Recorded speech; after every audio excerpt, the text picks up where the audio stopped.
Be Yourself, a guidebook to the art of relaxation by Israel Regardie.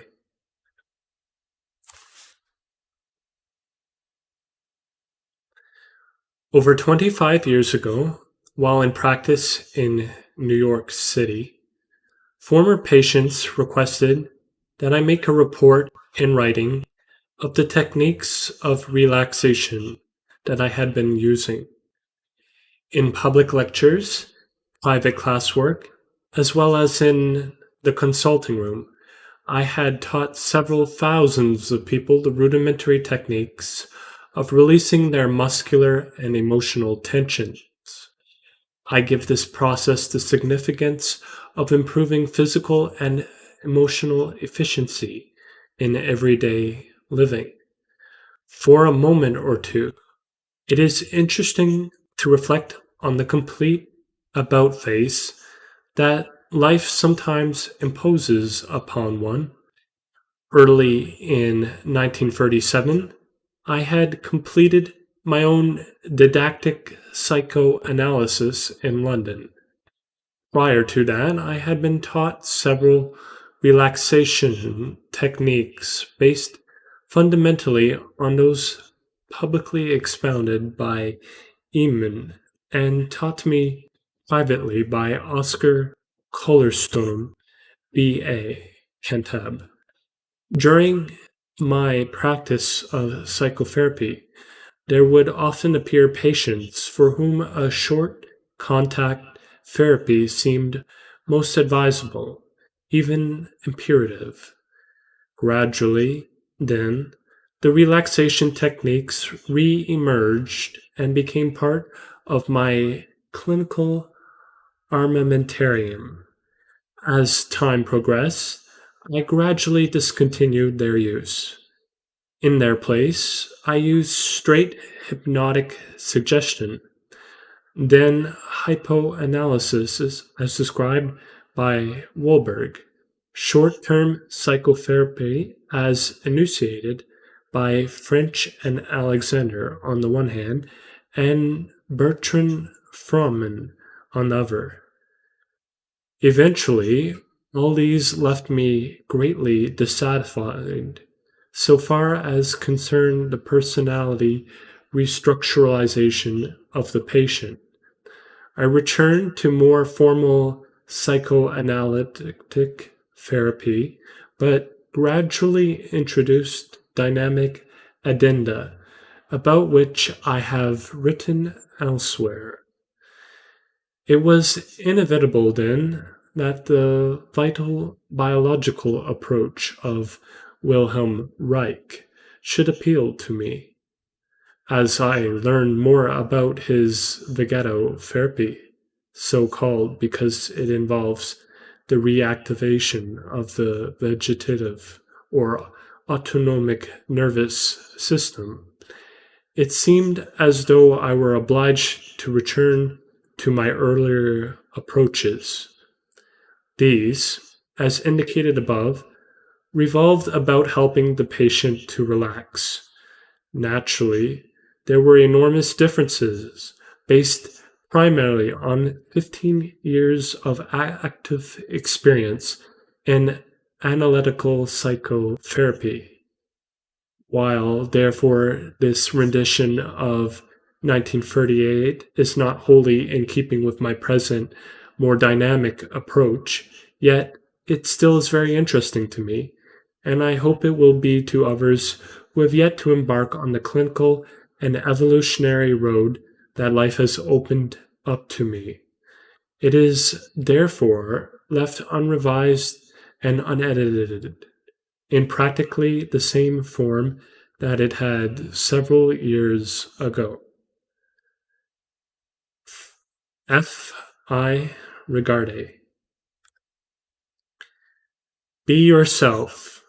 This seems silly to you. You can't imagine being anyone else. Well, you're right, of course. You can't become someone else, but you can be considerably less than your true self. You can quite unconsciously be aping another person altogether, one for whom you have had much love or admiration. Or, alternatively, you may be inhibiting yourself out of fear of life or from lack of knowledge of how to live. In such event, the real you, whatever that actually may be, is prevented from obtaining creative expression. This state of psychic inhibition in itself is productive of quite serious tensions in the spheres both of body and of mind. They are tensions of which, more likely than not, you have no direct awareness. It is through the impact of two opposite yet complementary forces that this involuntary tension gradually comes into being. For instance, there is, on the one hand, the dynamic tendency of self, or vital energy within, surging upwards and outwards all the time, seeking an opportunity to expend itself or find adequate expression in the external world. On the other hand, there is the effort upon the part of your own, rather apprehensive ego to prevent the upward and outward surge of this dynamic, instinctual, creative force. After all, consciousness is a thing born from and trained by the restricting and peculiarly inhibiting nature of modern social organization. And, as well you know, life and present day society looks askance at the unmodified expression of the instincts, regardless of the particular plane upon which they seek manifestation. Large families, as manifestation of this force on the sexual plane, are denied people nowadays. There is the important factor of economic pressure. There is also the risk of social rejection and ostracism because people prefer to look upon such things as old fashioned and outmoded.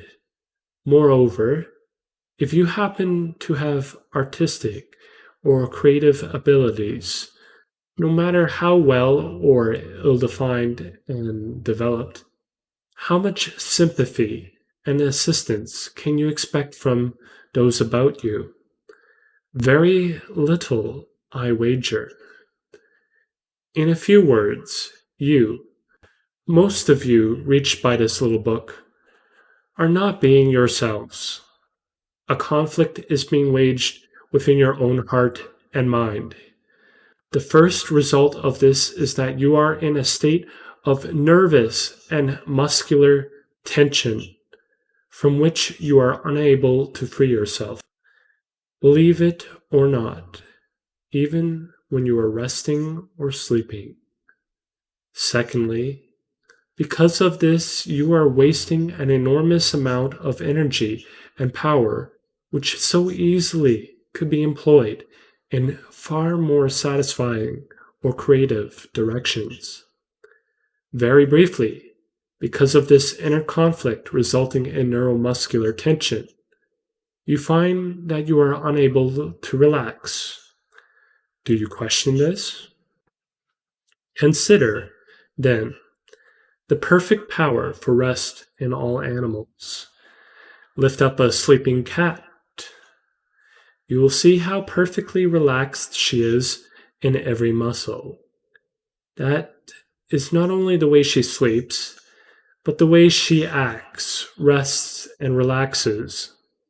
No matter how great or how intense the activity, when she stops, she is able to drop every muscular tension. So it is with all animals, except in rare cases where man has tampered with them sufficiently to interfere with the true order of their lives. Watch a healthy baby sleeping. Lift one of its arms, its leg, or its head. You will find each perfectly relaxed and free.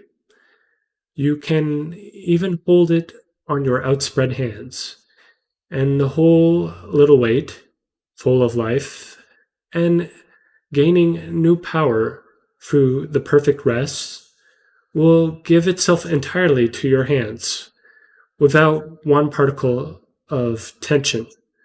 This, therefore, should serve as your ideal of rest.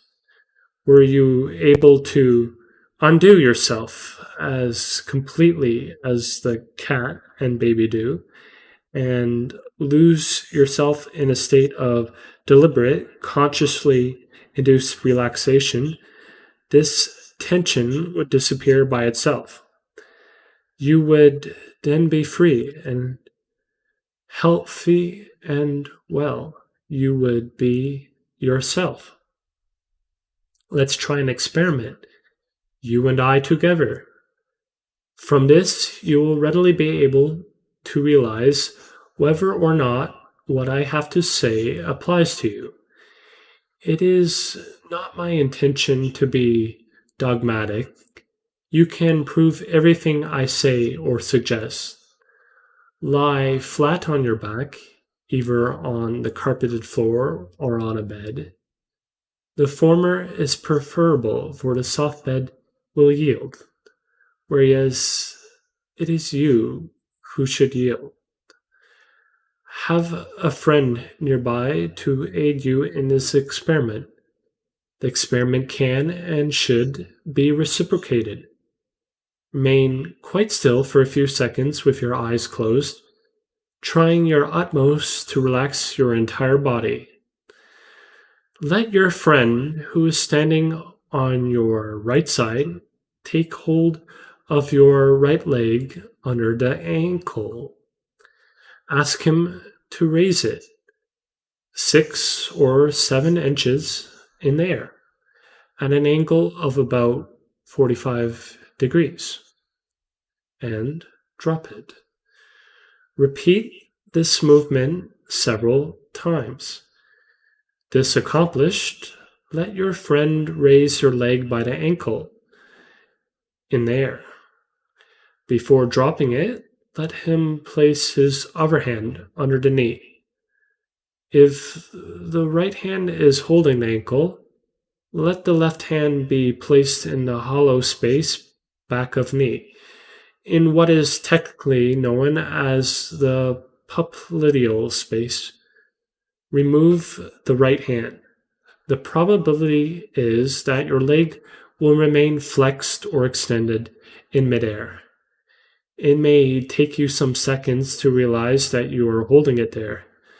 The leg is unsupported because your friend's hand has been removed, and in reality is but the thigh which is being supported. The only conclusion to be arrived at is that your leg muscles have become involuntarily tense. Now, it is obvious that energy is required to tense muscles. If your muscles are flexed or tense without your conscious knowledge or intention, just think of the vast quantity of energy with which you are prodigal. Energy which, in short, you are wasting. Of course, if you are one of those unusually lucky people with an inexhaustible store of energy and are very vital and dynamic, it does not really matter very much. Actually, however, there are not many of these individuals. Most of us today, in the hectic rush of modern life, need to conserve our vitality. You and I need every ounce of the energy that we have in order to live and work and enjoy all the wonderful opportunities that life has placed before us in such a profligate manner. Since we in this country understand things so much better if we are given statistics, let me try and give you a few significant figures and facts which may assist your understanding. The body, like a locomotive, is primarily a machine. It is a complex mechanism which is capable of transforming the locked up energy implicit in food into the dynamic energy of work and motion. A considerable amount of energy obviously is required to carry on even the internal work of the bodily mechanism of which we are not even aware. The so called basal metabolism test is one way of measuring how much energy we consume in vital bodily function. In reality, it measures your ability to inspire and utilize oxygen. Since all bodily functions depend upon oxygen consumption, it is thus possible to estimate whether you function too rapidly or too slowly, if your engine burns enough fuel or if it burns too much. For example, in a resting man, the heart utilizes about 10% of the total energy intake in forcing the blood through the circulatory system. The diaphragm and chest muscles, in order to maintain the movement of oxygen through the lungs, consume some 20% of the total body energy. Here, remember, in only two of the several partial physiological systems of the body, the circulatory and respiratory systems, you consume practically one third of all the energy you have at your disposal. 10% is utilized in the work of digestion and assimilation of the foods you eat, as well as in glandular action. About 35% is used in the rapid rhythmical muscular contractions by means of which bodily heat is maintained. 20% to 30% is consumed in other vital work of excretion, respiration, reproduction, and other vital functions. The set of facts involved is significant. Even when in a state of complete rest, as much as one half of the total body energy expended may be traced to nothing but muscular tension under the stimulus of worry, fear, nervousness, or excitement of any kind, as well as other emotional activities. This form of energy expenditure may be increased to many times the normal amount. This explains why a person becomes tired, even to exhaustion, simply by waiting and doing nothing. For example, have you noticed how you react when you go to a dentist's office? The waiting room seats 3 or 4 other people. This may mean a delay of about an hour before your turn arrives. Nothing could be simpler than to sit down, pick up one of the many magazines that you expect to find in such a room, and wait quietly. Instead, at the expiration of the hour, you feel utterly exhausted. Why? Because you have not sat quietly reading, but were anticipating in your imagination the entire ordeal in the dentist's chair. Imaginatively, you are already in the chair, enduring the tortures of the damned.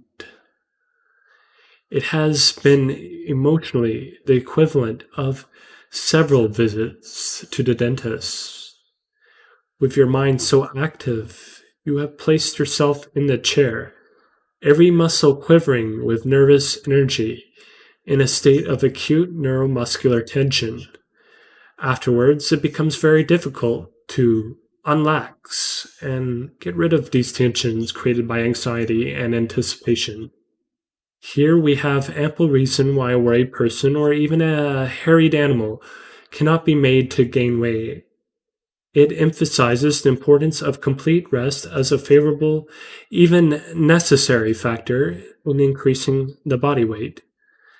The ability to obtain complete rest is an art which, in spite of all their brilliance in the many fields of professional, scientific, and commercial endeavor, few people have mastered. Only an individual here and there has somehow retained from childhood the happy faculty of immediate relaxation. Rarer still is the individual who, having lost it in the turmoil of our modern, busy life, finds it again in the acquisition of a deliberate technique for so doing. Unusual though the discovery of this technique is amongst the people we meet in everyday life, it is abundantly clear that this rarity must be overcome. If you cannot relax and rest properly in order to give your nervous system the needed opportunity to recoup and recharge itself, you might just as logically throw your dinner, for example, out of the window to the dogs. You would get no nourishment this way. Similarly, by being unable to relax, your body is deprived of the opportunity to assimilate food and extract the necessary energy. Throwing your food away, as I suggest above, would be no more senseless than the ridiculous way in which most of us try to sleep or rest now. We wonder why we remain fatigued and exhausted after hours in bed. Yet, this is the common experience of a good half of our population, certainly in the larger cities. As Annie Payson-Call wrote in her work, Power Through Repose, which is considered one of the great classics, but now unfortunately out of print, few who pretend to rest give up entirely to the bed. A dead weight, letting the bed hold them, instead of trying to hold themselves on the bed. Watch, and unless you are an exceptional case, unhappily there are a few such. You will be surprised to see how you are holding yourself on the bed with tense muscles, if not all over, so nearly all over that a little more tension would hardly increase the fatigue with which you are working. The spine seems to be the central point of tension. It does not give to the bed and rest there easily from end to end. It touches at each end and just so far along from each end as the man or woman who is holding it will permit. The knees are drawn up, the muscles of the legs tense, the hands and arms contracted, and the fingers clenched, either holding the pillows or themselves. The head, instead of letting the pillow have its full weight, holds itself onto the pillow. The tongue cleaves to the roof of the mouth. The throat muscles are contracted, and the muscles of the face drawn up in one way or another.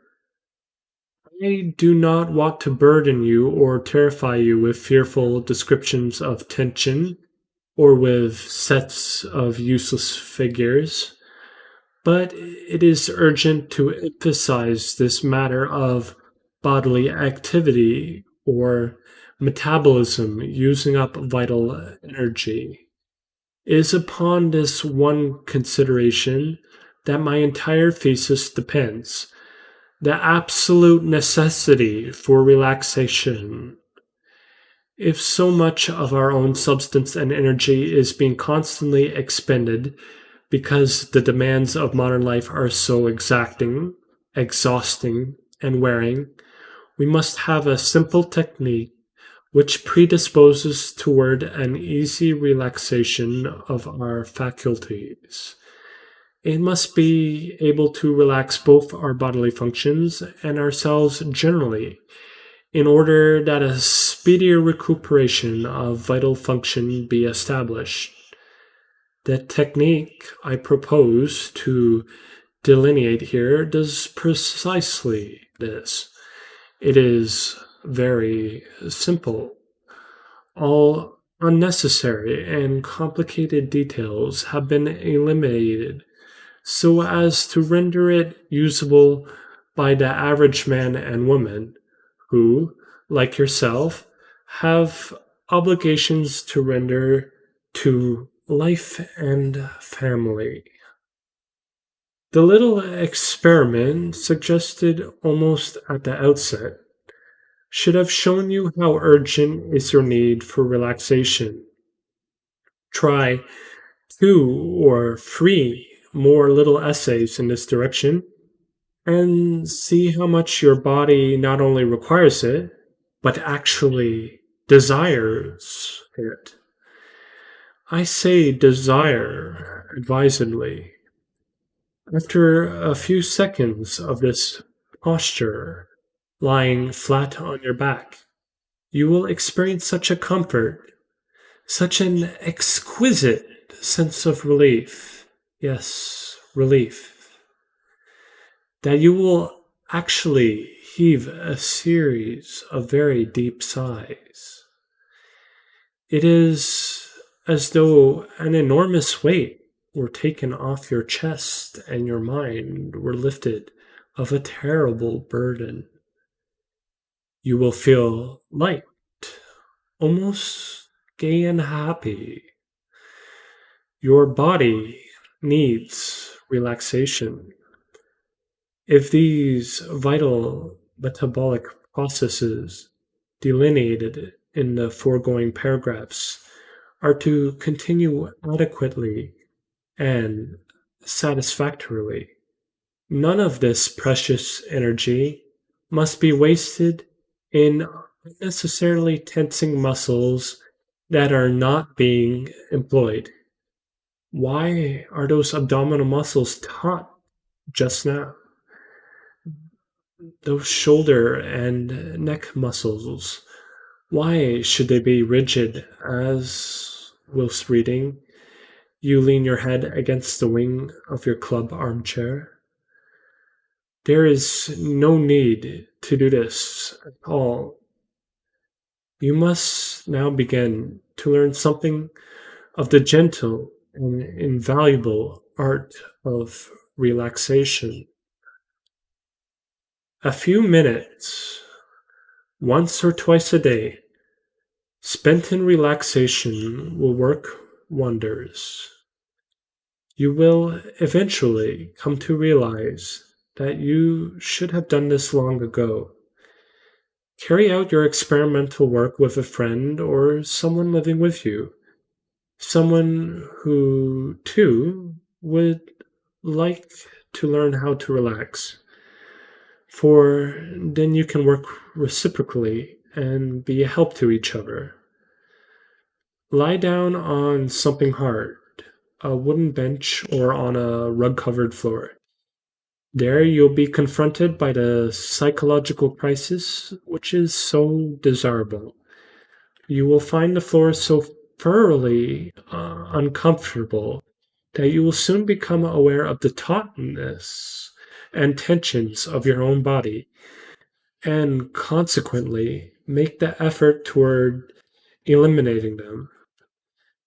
In my own practice, I find a good hard bench, like a massage table or a diagnostic bench, with only a minimum of padding or cushioning, is most effectual in order to teach the subject.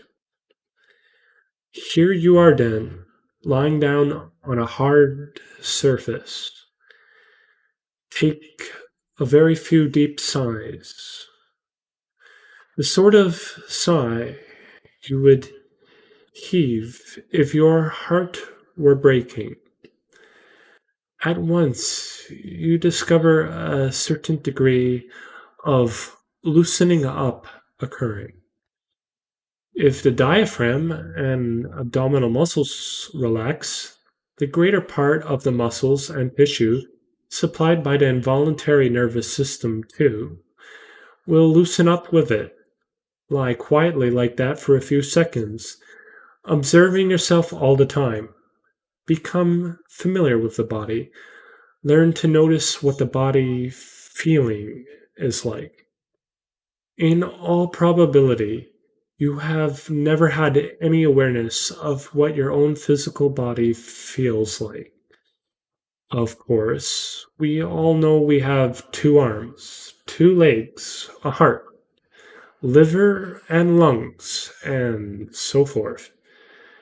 There have been occasions, no doubt, when indigestion has made you aware of stomach discomfort. This sort of awareness is pathological and unhealthy.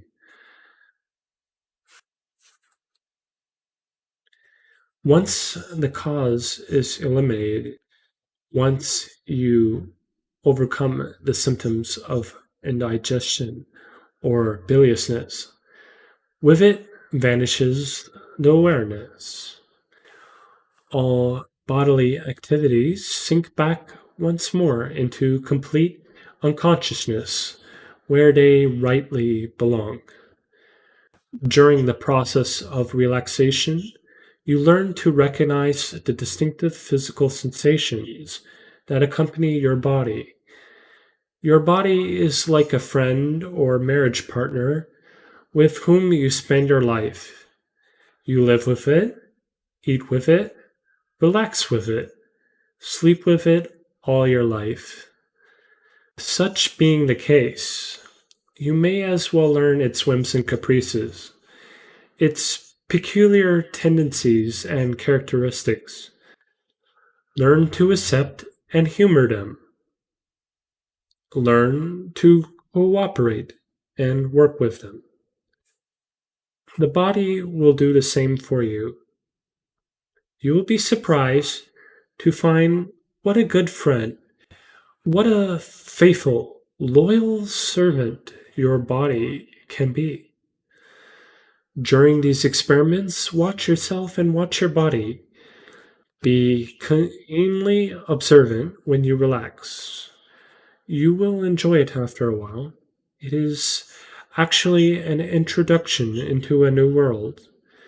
This new world, however, is no new continent, no strange, intriguing field like electronics or mechanics, or even the films or the theater.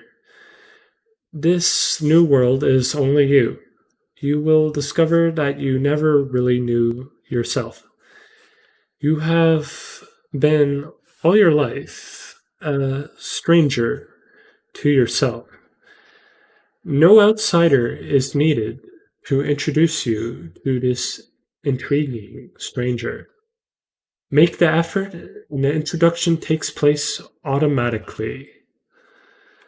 When you come to know yourself well and familiarly, you will be grateful to have learned this art of relaxation.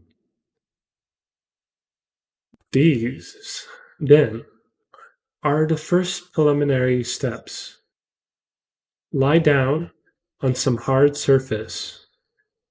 This makes you aware of how unrelaxed you are. Heave a few deep sighs from deep down in the abdomen. These steps will go far toward ensuring the induction of some degree of real loosening up. Moreover, you can do this by yourself. In order to make as clear as possible the steps involved in this technique, I shall describe a typical session with a patient whom we'll call Mr. A. Mr. A had undergone a thorough physical examination in an effort to find out why he was always tired, why he had no energy, why his nerves were on edge. The examination had shown him to be in perfect physical condition, with no organic disorder. When it was suggested to him that he was always tired because he never relaxed, he had been skeptical, but he continued to be tired and had finally decided that it couldn't do any harm to look into this matter of relaxation. So now he was lying on my treatment table, waiting for me to show him what I was talking about. Sigh, I suggested. What?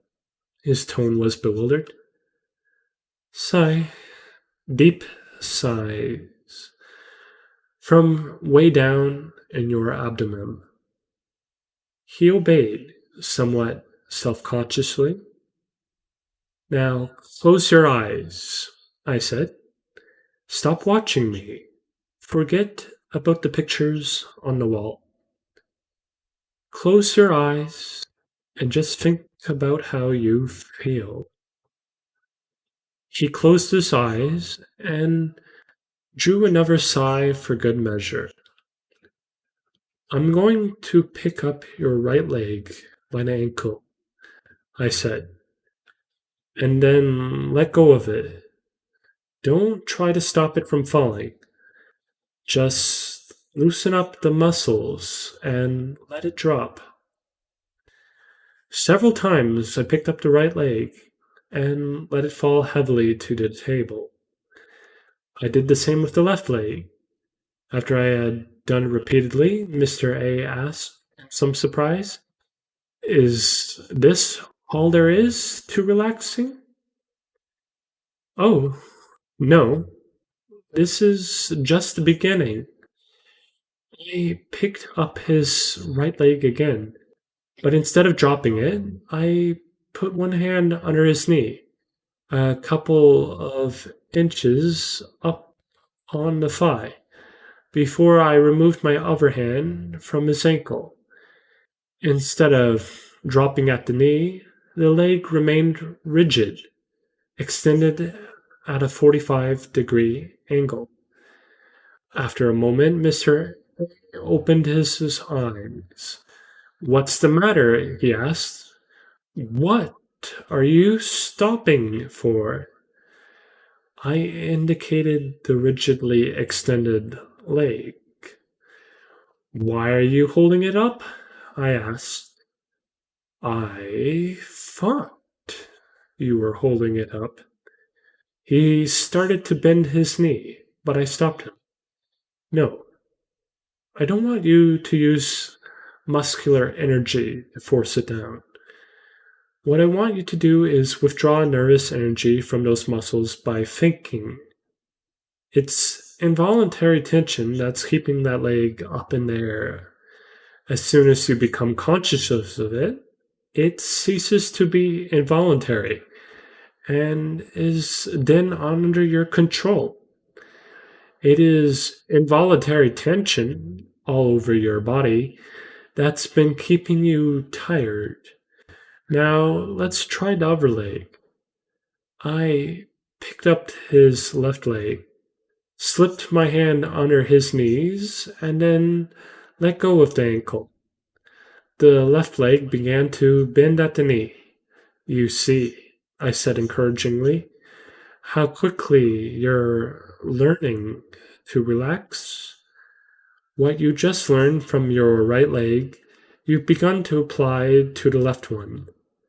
As a matter of fact, the whole secret of successful relaxation is nothing but self awareness. Once you become aware of these tensions, it's within your power to eliminate them, to cease to waste energy by keeping your muscles uselessly tense. Mr. A laughed. I can certainly think of better ways of using up energy. What about the rest of me? Can you take the kinks out of my back and shoulders the way you have out of my legs? Certainly. The kinks come from nothing more than a perfectly useless resistance to the pull of gravity. Here, let me show you how it works in your hip muscles. Grasping his ankles with one hand, I raised his legs, slid the other hand under his knees, and let go of the ankles. The lower leg dropped. His feet were flat on the bench, much the position one assumes when propping a book against the knees while reading in bed. I put one hand on his feet to hold him still, and with the other gave his knees a slight shove to the right. They moved an inch or so, then stopped when I let up the pressure. See what I mean about resisting the pull of gravity? Mr. A considered for a moment. You mean my knees ought to tumble right over? Certainly. There's nothing to stop them except the tension in your hip muscles. Now that you know the tension's there, you can relax it. Let's try it again. Once more, I give his knees a slight push to the right. There was a momentary resistance, then they tumbled over quite loosely. You see how simple it is.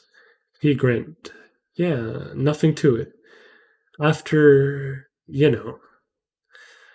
I pulled his knees up again and pushed to the left.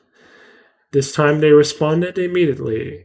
I moved them up the center again and separated the knees. They fell outward to their respective sides. After I'd repeated this several times, the tenseness in the heavy, powered muscles of the thighs and hips were completely gone.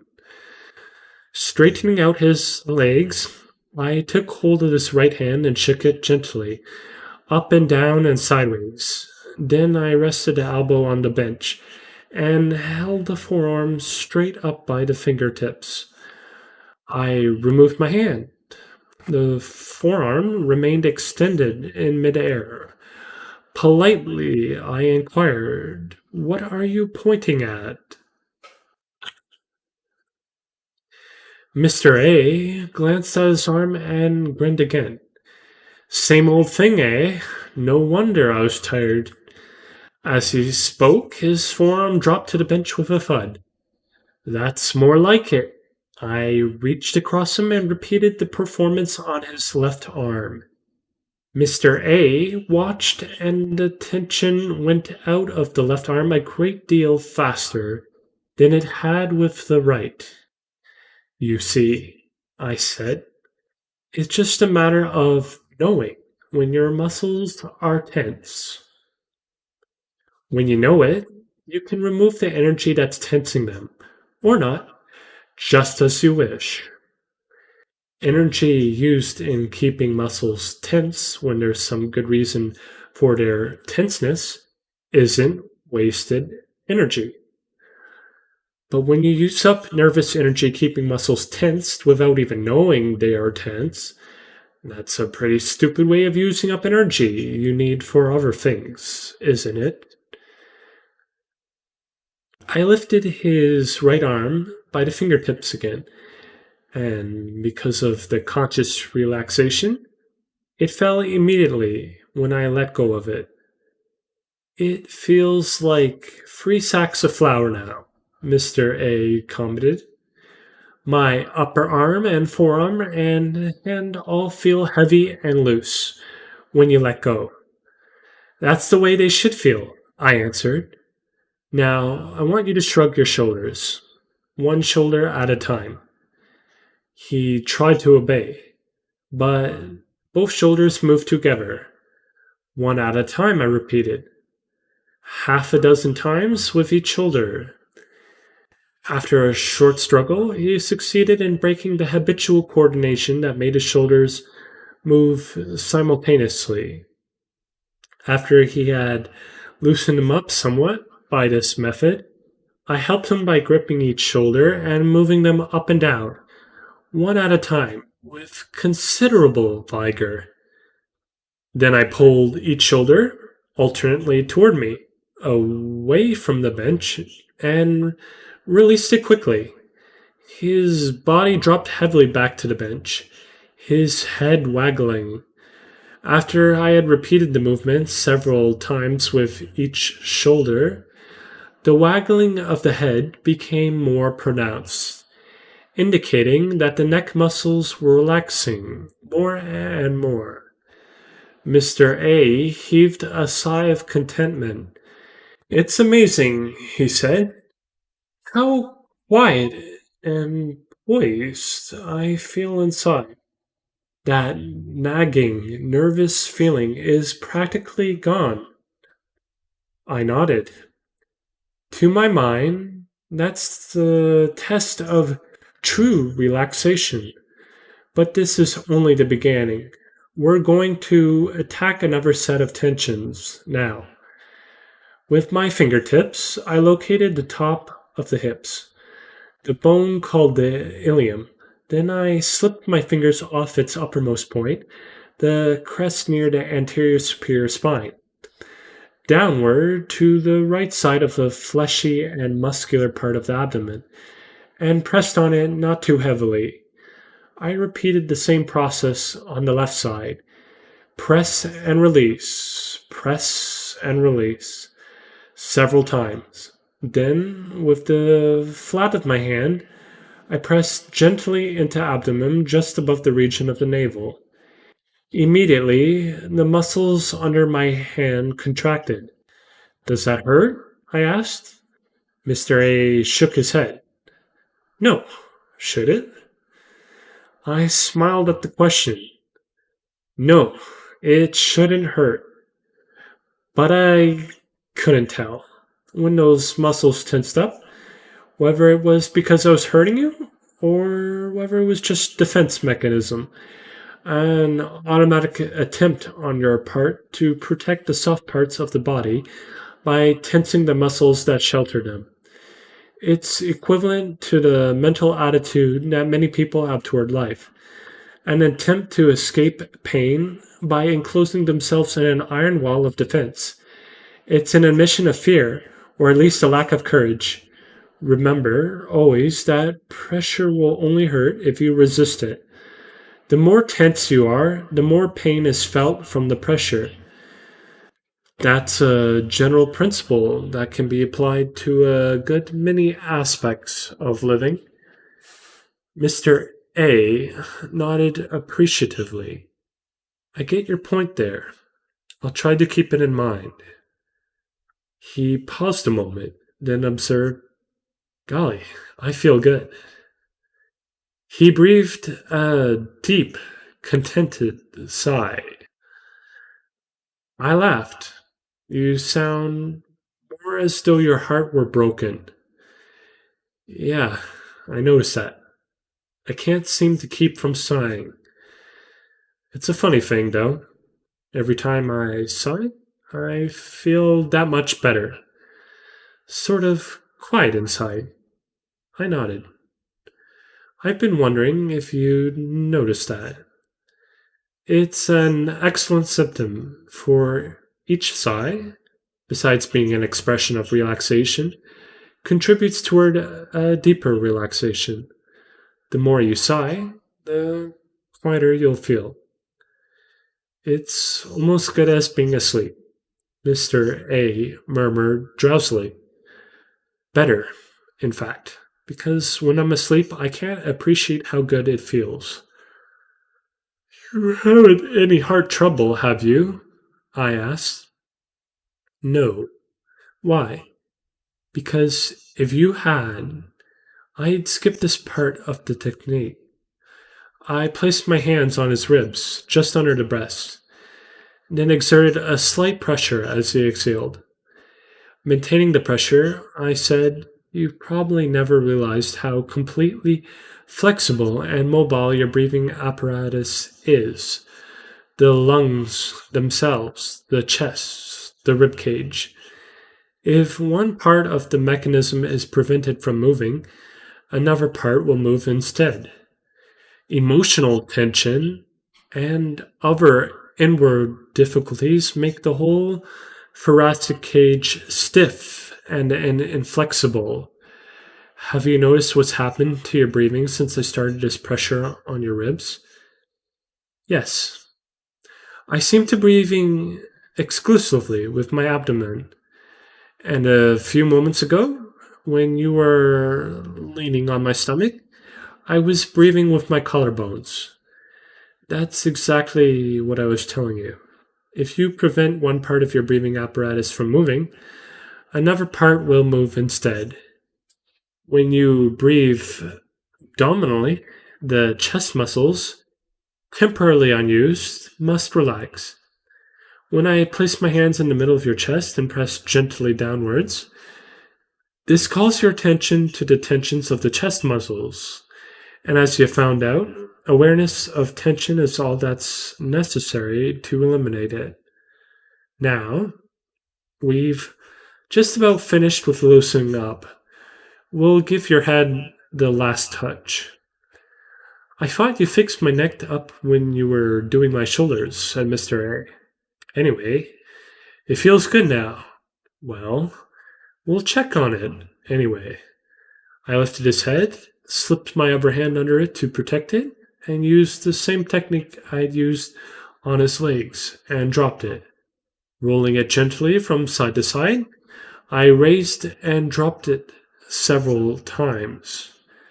The stiff, awkward movement that indicated resistance and tension disappeared rapidly. I stepped back from the bench. "How do you feel now?"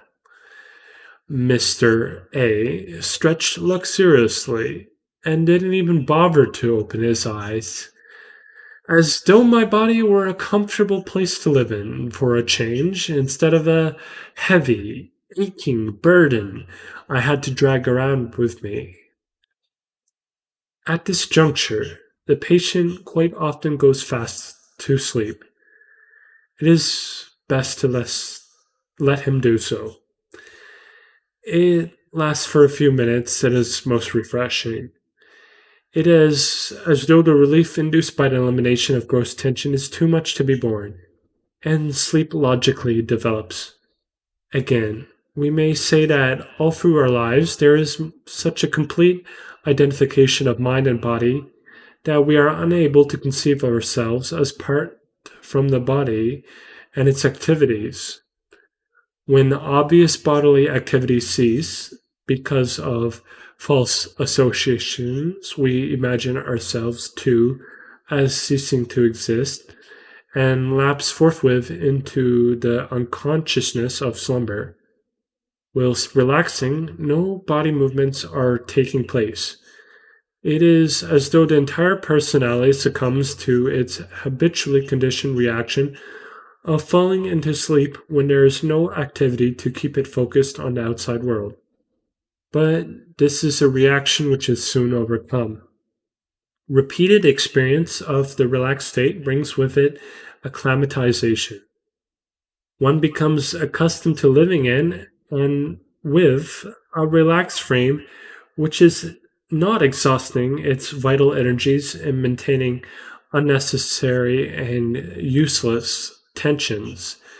That vital energy, therefore, being retained within, goes towards heightening and clarifying the mind. Energy must do something. Energy is defined as that which can perform work. If energy is not being wasted in keeping your neck or your abdomen or thigh rigid and taut, it is still retained within your own system. What happens to the energy, therefore? In physics, as I have remarked, energy is considered very concretely as that which will do work. Now, if you are relaxed, there is no needless expenditure of metabolic energy. That energy must do something. Hence, the work it does is entirely psychological in nature and scope.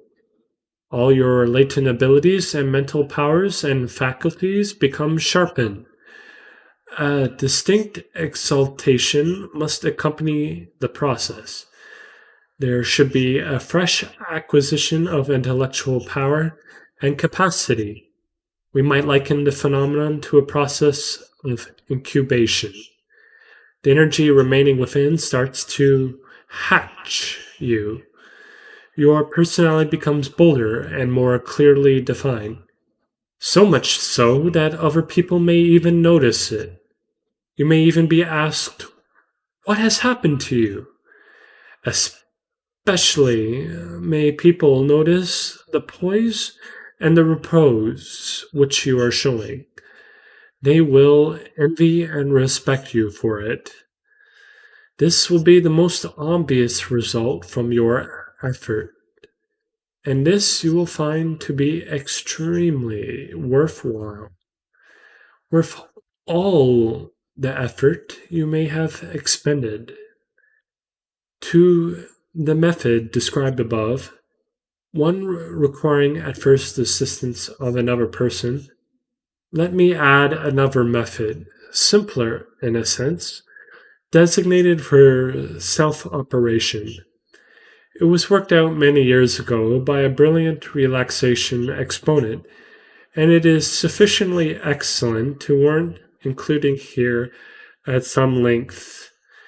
After the deep breathing, drag your leg up slowly, very slowly, trying to have no effort except in the hip joint, allowing the knee to bend, and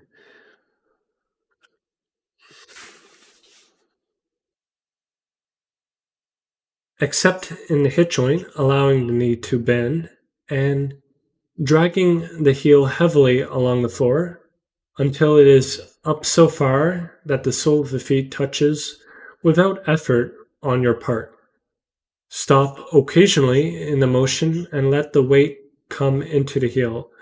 Then drag the foot with less effort than before.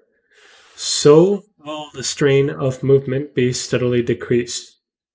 Let the leg slip slowly down, and when it is nearly flat on the floor again, let go so that it gives entirely and drags from its own weight.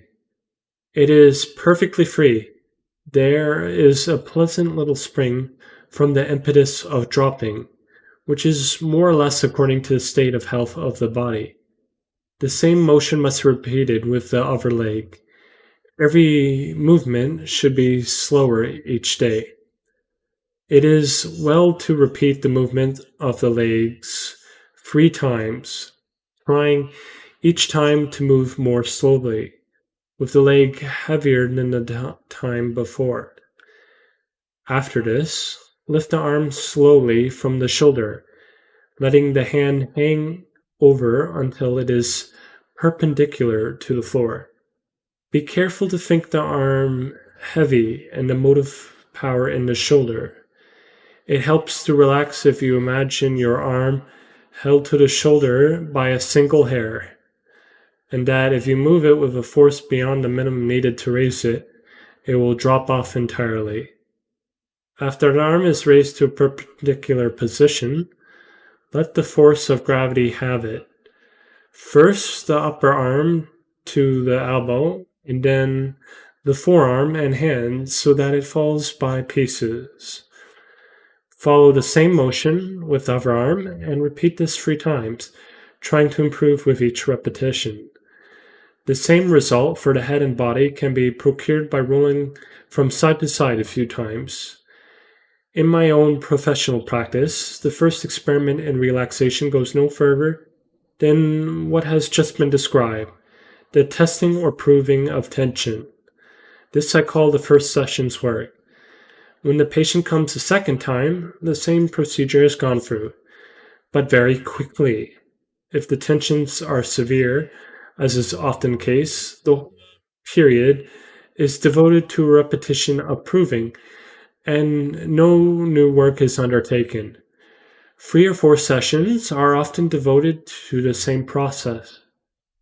When I find that tensions are very largely eliminated, the patient is ready to go forward, and we begin to work out a plan for the next phase of deepening or heightening the awareness of a relaxed body. As we stated in the foregoing, the second session is begun by repeating the act of testing the condition of the muscular tensions, making certain that the grosser tensions have been completely eliminated. For example, if an arm is raised, it should drop easily and dully when my restraining hand is removed. If the abdomen is gently prodded, I do not expect to find a rapid reflex tension in that area, etc. We test similarly hands, feet, chest, and abdomen, necks, and shoulders. All are relaxed. The patient is lying quiet and still. Arms are flung outwards on the bench or divan in spread eagle fashion. Legs are spread several inches apart. The patient looks like a young child whom you surprise on a chance visit to the nursery. There, on his bed, is the child with his little limbs flung, as it were, in every direction, completely at ease and relaxed. This posture is well enough for children and youngsters. They have unlimited supplies of energy and can afford to waste it in playing vigorously, exercising, sleeping in this spread eagle manner. But do you realize that if you, an adult, were to sleep that way, you would be throwing off long streamers of energy? I do not want you to take my word alone for the statements I happen to make. The description of each step with its psychological reactions is absolutely open to verification by each one of you. The subject of relaxation is strictly scientific. So far as concerns this question of energy, observe rather closely the habits of old people. When next you visit your grandparents or other elderly people, notice how they sit when they are resting. You notice first that their feet are crossed at the ankle. If you look closer, you see their hands are clasped with fingers interlocked. The hands rest on the solar plexus, just under the stomach, or in the lap. They seem to be resting easily and well this way and are altogether comfortable. What's the significance of these two postures? The child with extremities spread-eagled and flung in every direction, and the aged person with feet crossed at the ankles, legs crossed at the knee would produce a deleterious effect on the circulation of the blood, and the fingers interlaced over the stomach. The significance should be clear. The growing child is endowed by nature with a superabundance of energy. This he does not bother to conserve, and is as lavish in its expenditure even as nature has been prodigal in pouring her gifts upon him. The older person, on the other hand, does not have this surplus of vitality. He now feels there is a necessity for conserving it and making the best use of what little vitality he has left. All this is indicated by the pose, the method of resting.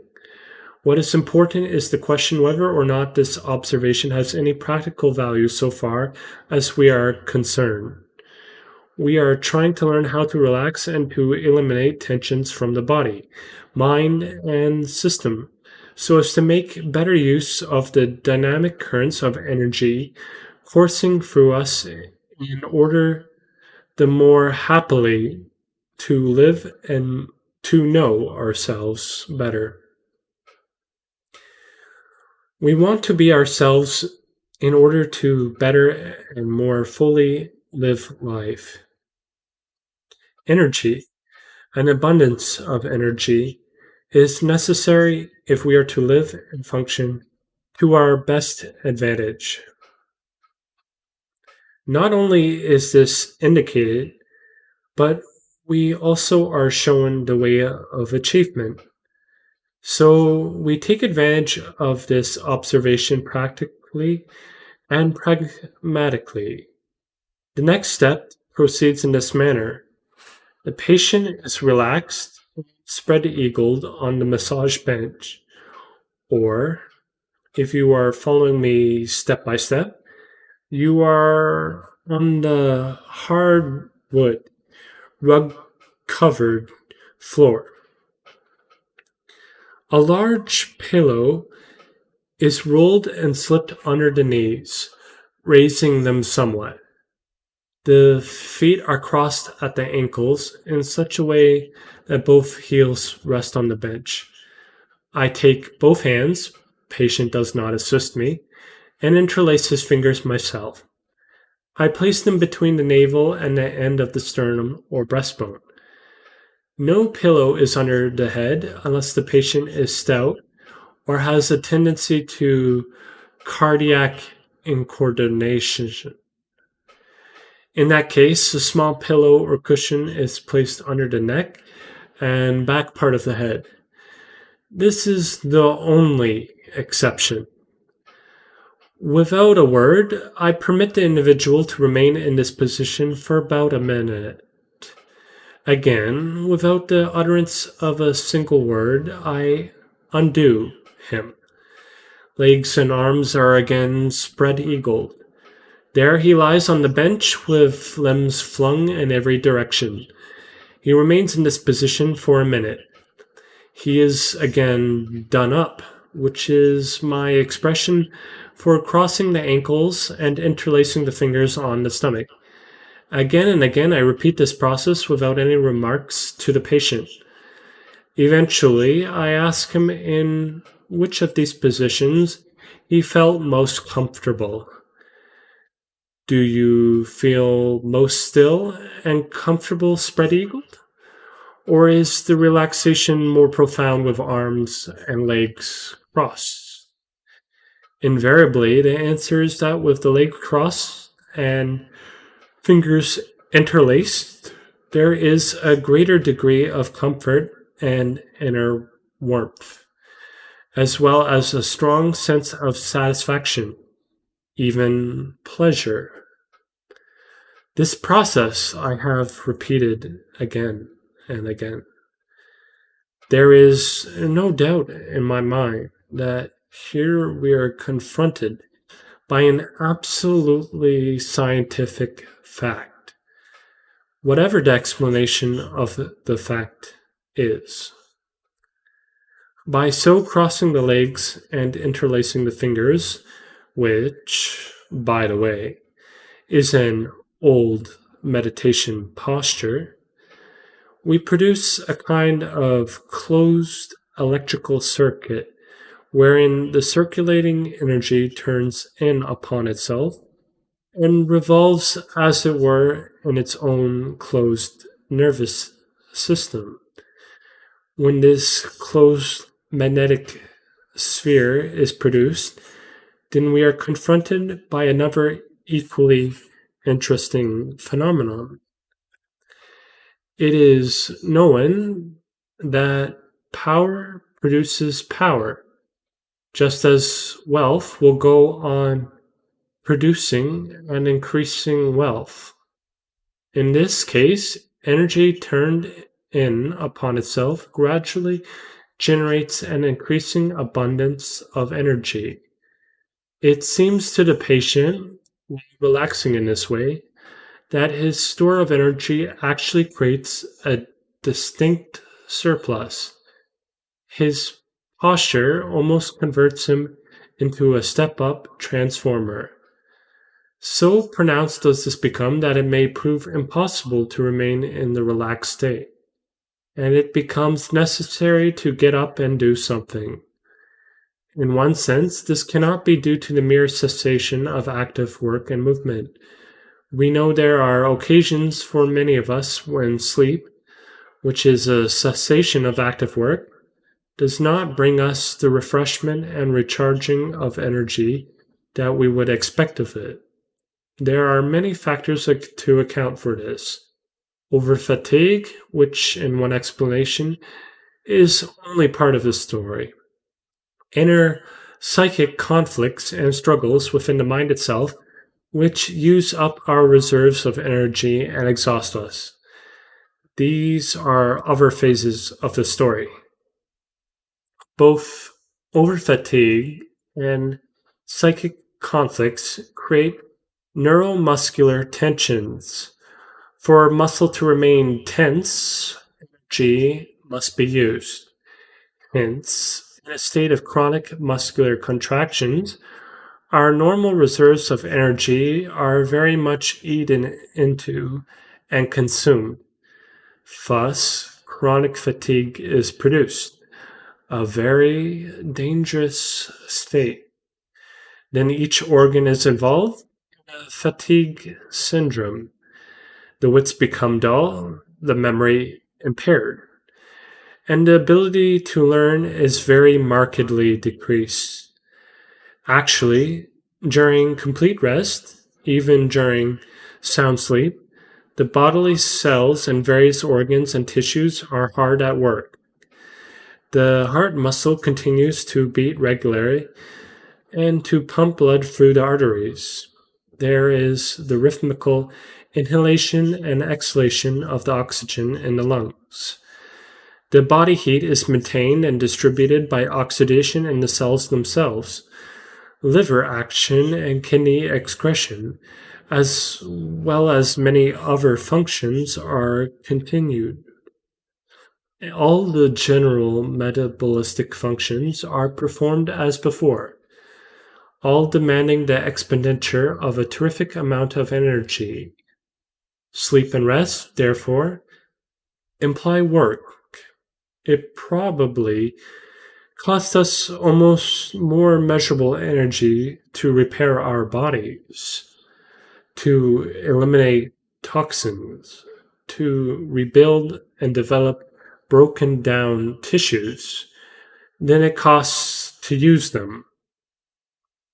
The chief requirement of sound sleep is that it should permit adequate reparation. That is, it should permit the body to recoup itself, to elevate the reserves of cellular vitality, and thus generate more energy for general somatic utilization. When tension and contraction are habitual states of life, when muscles and nerves are involuntarily taut and rigid, there is an impediment to the ability of the body to repair itself. Contraction of muscles wastes nervous and muscular energy. It hinders the free circulation of blood by impeding normal dilation of arteries, strains, and overworks the heart, and moreover restricts breathing and other functions related to it. If you think that upon going to sleep a spontaneous relaxation occurs, I'm afraid you will find yourself greatly disappointed when you come to observe or perform experiments upon the majority of sleeping people.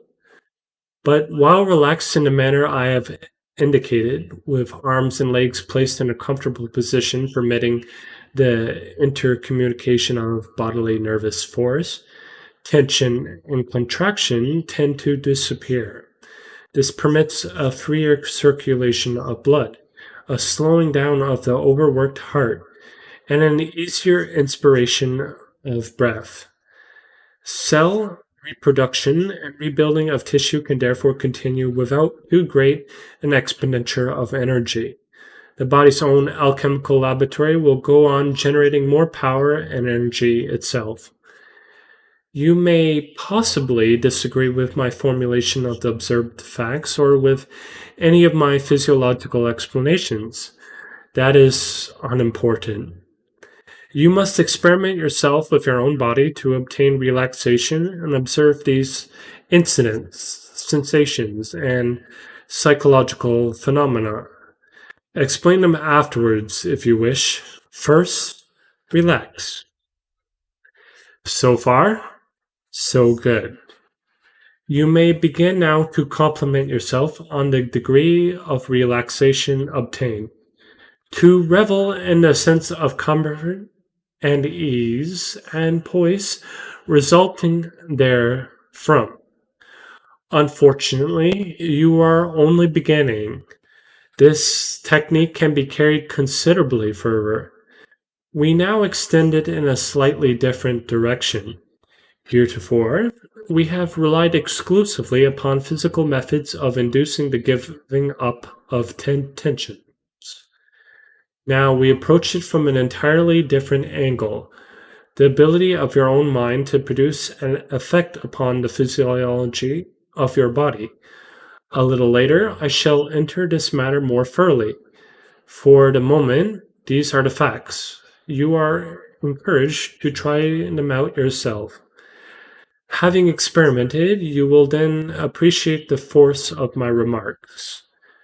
Once again, I shall resort to an interview between myself and a supposed patient. I do so to assist your own understanding of the process. I will be a slight matter to translate into an experience obtaining between you and a friend or a relative, anyone who is cooperating with you. Mr. A lay on the massage table, his feet crossed, his fingers interlaced. His breathing was deep and regular. Every now and then he sighed. Contrary to the romantic fictional interpretation, sighs indicate contentment and relaxation quite as frequently as they reveal a troubled soul. In Mr. A's case, the relaxation already induced by the physical methods employed had resulted in the dropping of his burden of nervous and muscular tension, a ridiculous burden which culminates in nervous exhaustion. The relief and pleasure resulting were expressed by those sighs.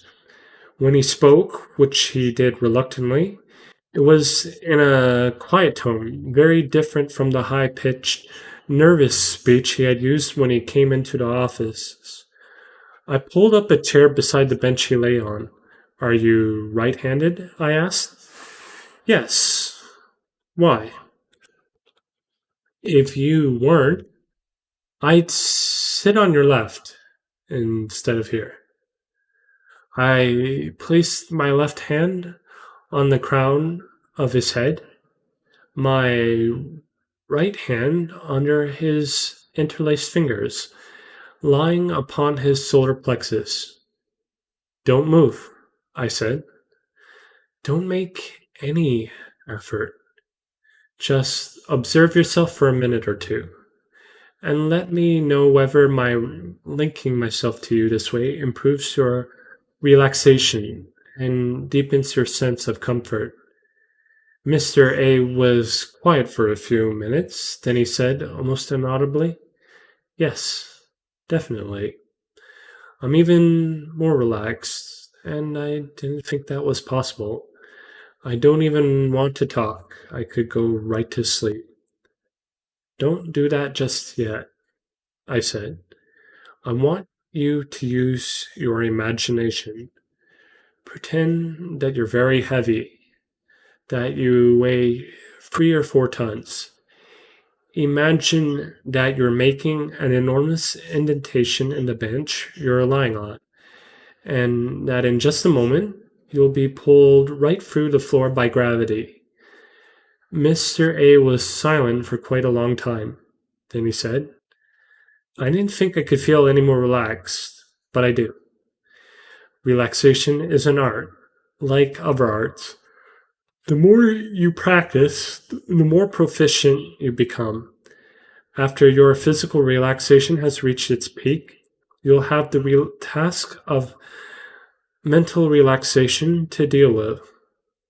But the more relaxed you are physically, the easier it is to relax mentally. The two work hand in hand. You know, said Mr. A thoughtfully. One funny thing I've noticed is a sort of detachment I never experienced before, as though my body were separate from me. It's a sort of awareness of my body as a thing itself, instead of an integral part of me. I nodded. That's good. That proves that the relaxation is doing what it's supposed to do. And you'll find your awareness of the body mounting and mounting. Eventually, it will reach a sort of peak, a crescendo of pure feeling, and then it will fall away from you altogether.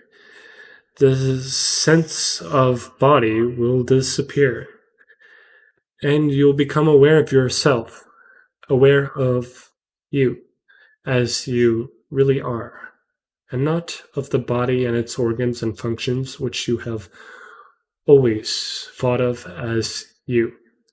Actually, it's a sort of release from emotional and muscular bondage. I'm not sure I know what you mean, said Mr. A doubtfully. You will, I assured him. Now, I want you to call on your imagination again. You know what a skein of wool looks like, with all the threads hanging loose from the fingers when you dangle the skein in the air? Mr. A nodded. Yes, I can picture that. Fine.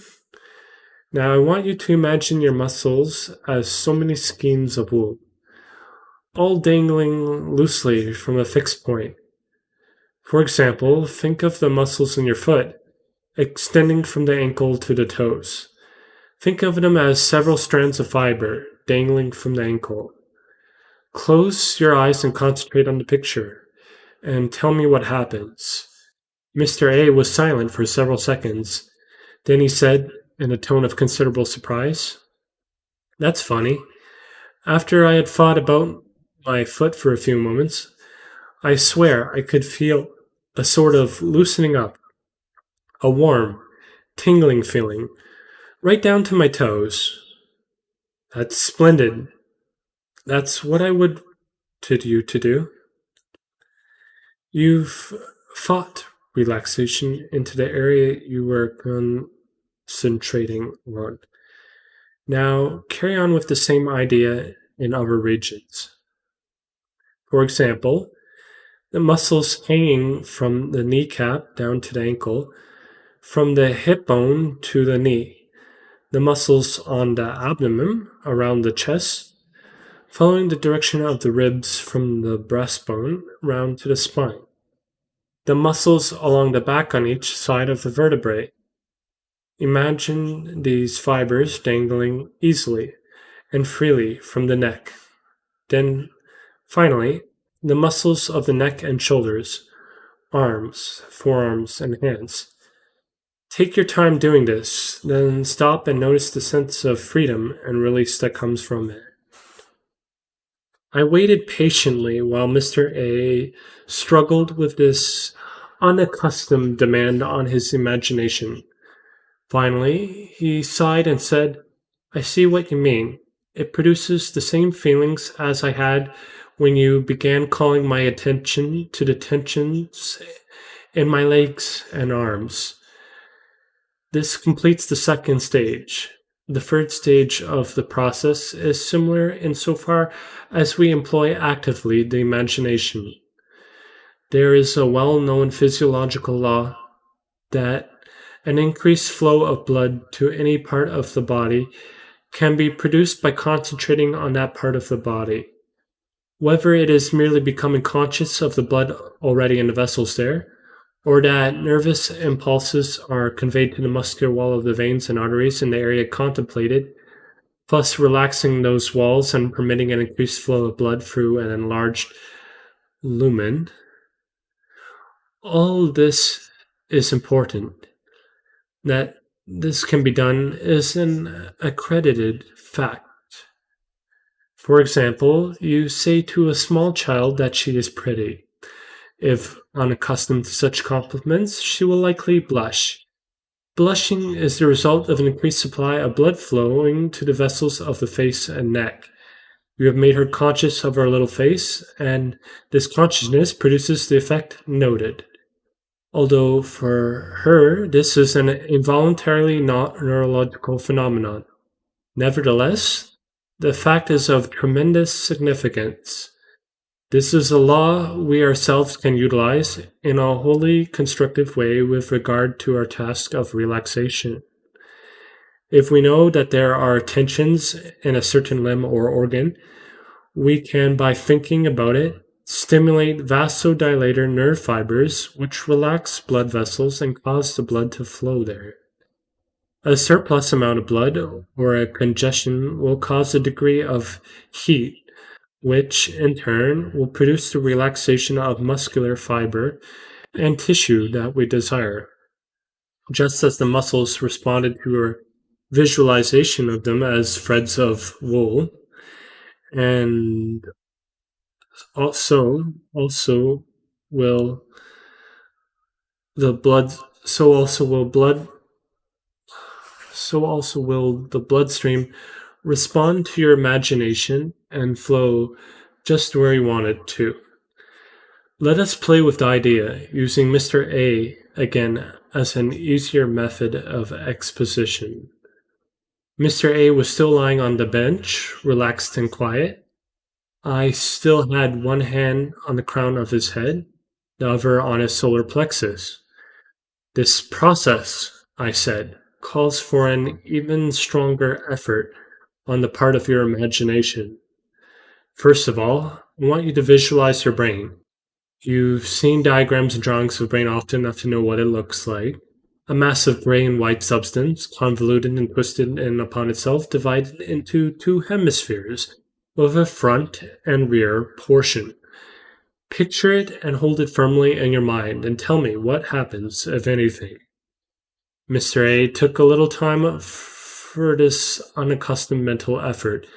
Finally, he said, "It seems as if that sort of muddled feeling I've had so long that I'd gotten used to it were going away. I feel clear-headed. There's a warm feeling spreading out from the center of my skull, and a sort of tingling pins and needles feeling, but not painful. Now," I said, "try to visualize blood flowing down from the forehead, from the brain to the eyes. You've seen the kind of chandelier that has an opaque glass bowl depending from 4 chains?" Mr. A nodded. "Imagine that your eyeballs are the glass bowl and the muscles behind your eyes the 4 chains. Got the picture?" He nodded again. "Then imagine the blood descending from the brain down those 4 chains, warming them and relaxing them so the eyeball sinks gently back into its socket." "The idea of chains," said Mr. A, "makes the picture perfectly simple. It doesn't take any effort to imagine it." "You'll find," I said, "that it becomes even simpler with practice, so that pretty soon you'll only have to think of relaxation, and the effect is achieved instantly." "That's good," said Mr. A appreciatively. "I don't mind admitting that all this imagining is a little tough, at first. My imagination isn't used to this much work, I guess. Then it's high time it was limbered up." I was only half joking. You saw, in the first part of the treatment, how easily I limbered up your arms and legs and trunk with my hands. That was only a beginning, for, as you've seen since. There are a lot of tensions that can't be reached with the hands. The imagination can, and does, do the work just as well. Since your imagination doesn't take up space and knows no barriers, there is no nook or cranny in your body that it can't reach. So let's put it to work again. We've started on your head, so let's finish it up. Don't try to hurry this process. The more thorough the process of flushing various areas with blood, which, incidentally, we call derogation, the more complete and efficient the relaxation will be. I'll need a little more practice before I could hurry it, Mr. A confessed. It's a new idea to me, and it takes a little getting used to.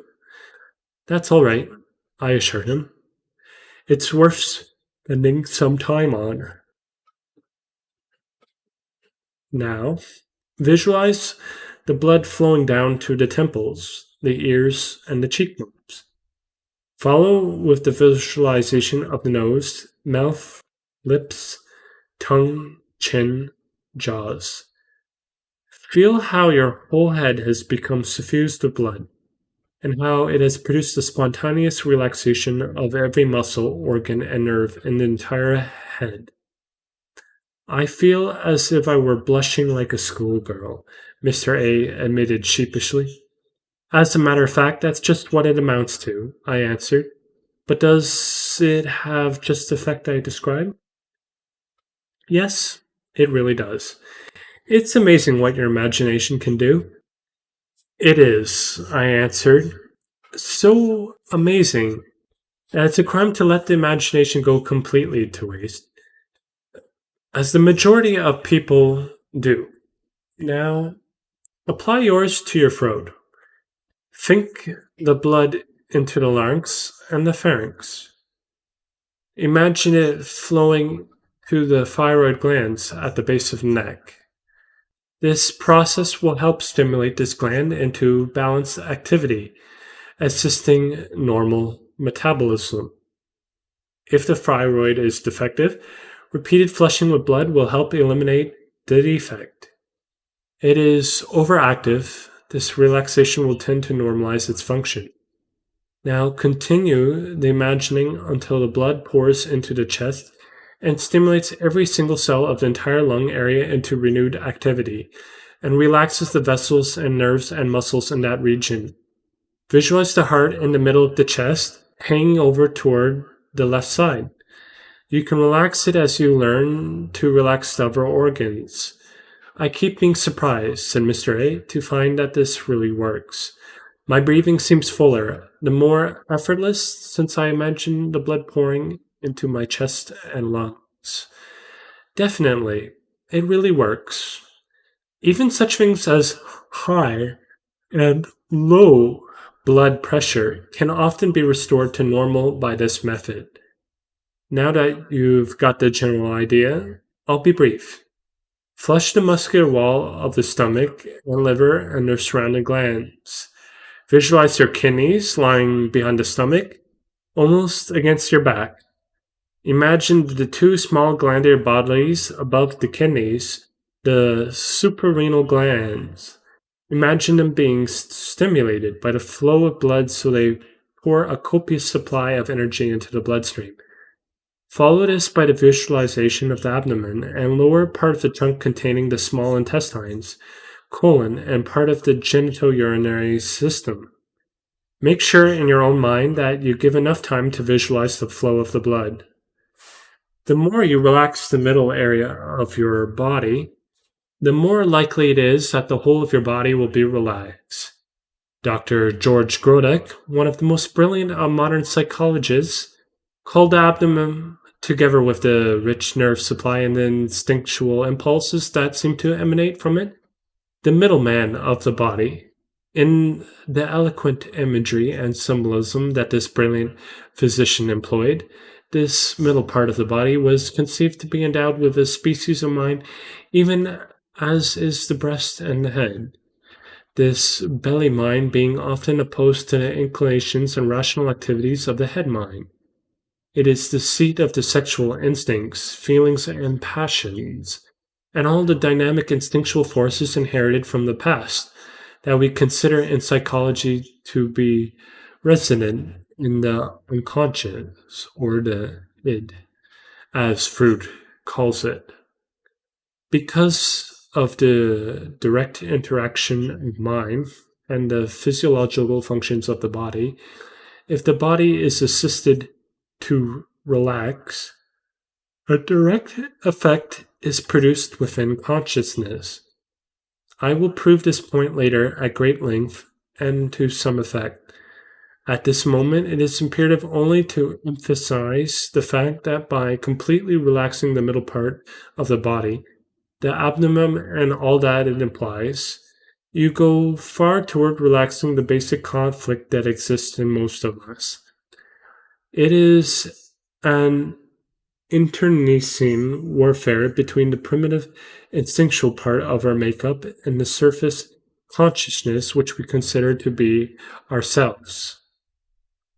The conflict is overcome by doing no more than once was done in the words, "Peace, be still."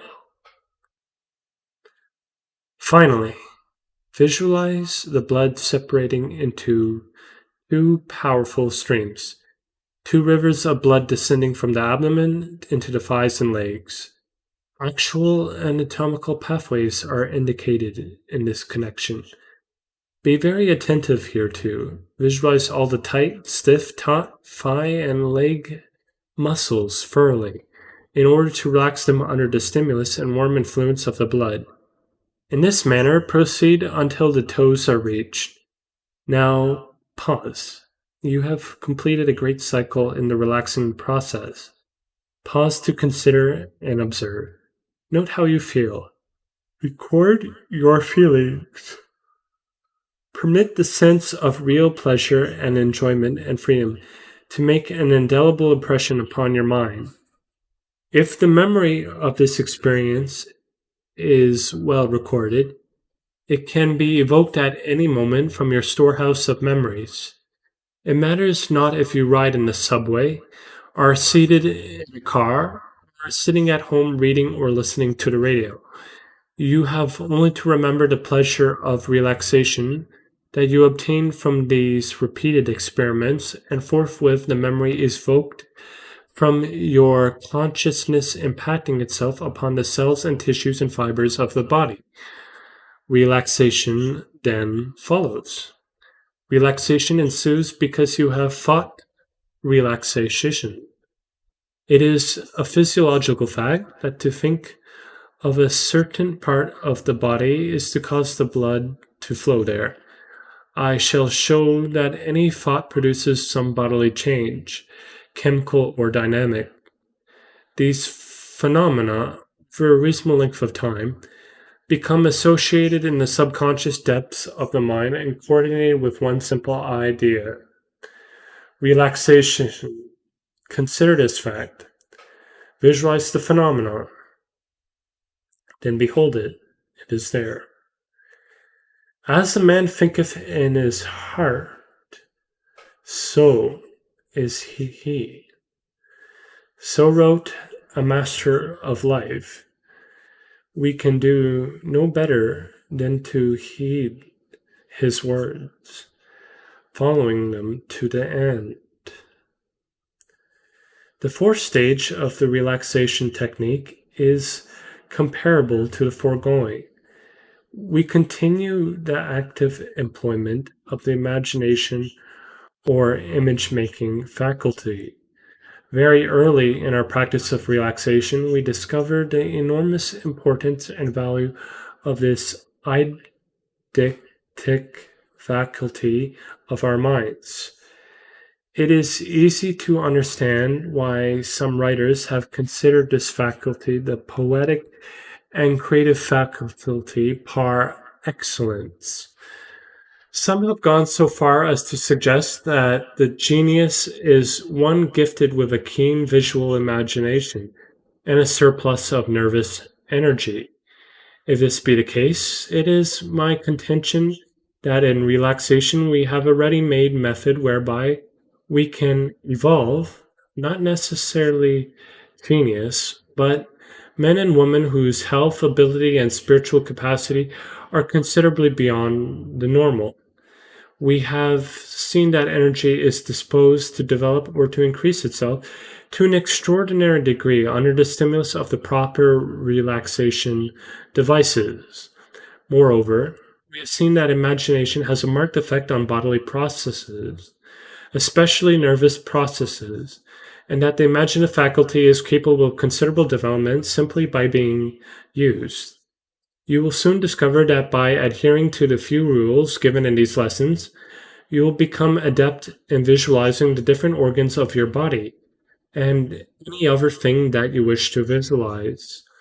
Not only will this art of relaxation give you a degree of control over your bodily processes, as well as an enhancement of physiological function and health generally, but you will find also that you are provided with a potent means of self culture, the value of which is to be underestimated for one single moment, not to be underestimated. At the beginning of this monograph, I said, be yourself. If you have been scrupulously careful and honest in these exercises, you will understand something of what is meant by this expression. Be yourself. When you relax, you are more nearly yourself than at any other time. You will come to realize that you are and what your innate abilities are. By means of the imagination utilized during this state of quiet, you learn how to make them explicit and how to make them manifest themselves. In this fourth stage of the process, we are confronted by an experience which has been commonly called the influence of mind over matter. I loathe the glib phrase. It offends me enormously, even though I am disposed to accept the truth implicit in it.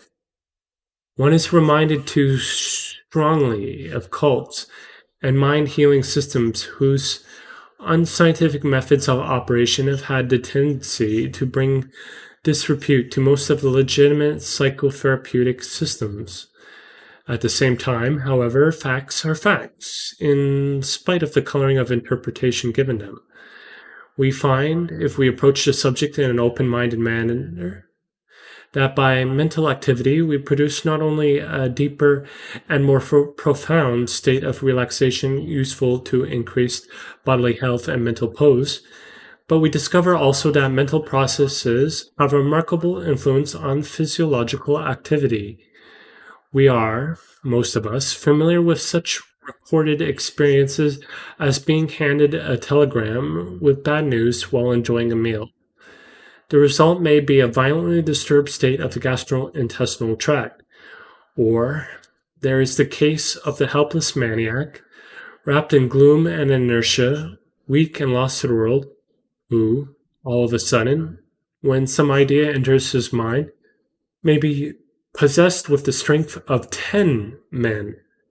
It is well known that reading lascivious literature will produce a marked stimulation of the sex organs of either sex.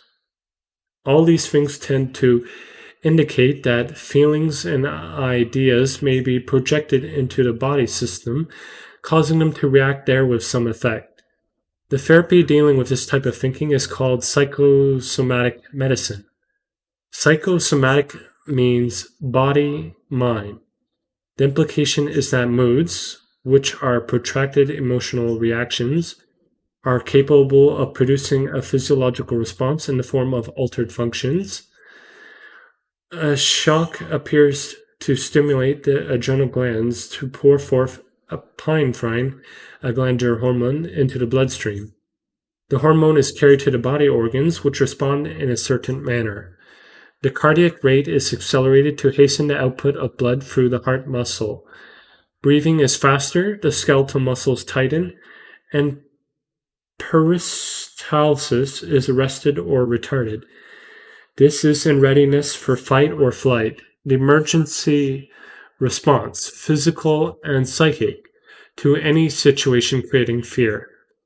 If, through a wide variety of causes, this attitude becomes protracted or habitual, then actual organic or architectural changes, physically speaking, may be instituted, requiring psychosomatic treatment from both points of view. To be successful, everyone requires a thoroughly relaxed body. It is necessary and useful to repeat at this time the technical methods given at the beginning for inducing a degree of physical and mental quiescence before performing these simple experiments. Lie down with fingers interlaced and legs crossed at the ankles.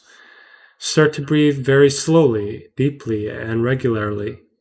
Let your inhalation be felt to the deepest portion of your lungs. Inhale to a measured cycle of about 6 seconds, counting very slowly in your mind. Exhale slowly and completely to the same rhythm. This process is named rhythmic breathing, and its effects are salutary. One sign of success is a quiet rippling over the solar plexus, with a marked sense of warmth and enormous power invading one's body, even in an absolute repose. This sensation should certainly be present before proceeding to the next step. This sensation should be produced without undue effort. Next, imagine that you, like Alice lost in Wonderland, have eaten a fragment of some magical cake that causes you to shrink. Build up in your mind strong and vivid pictures of this act of shrinking.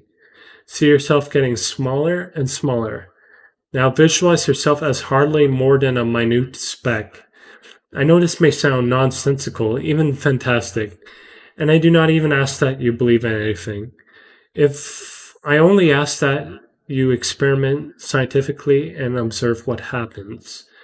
As you tend to shrink in your imagination, pay attention to the rate and type of your breathing.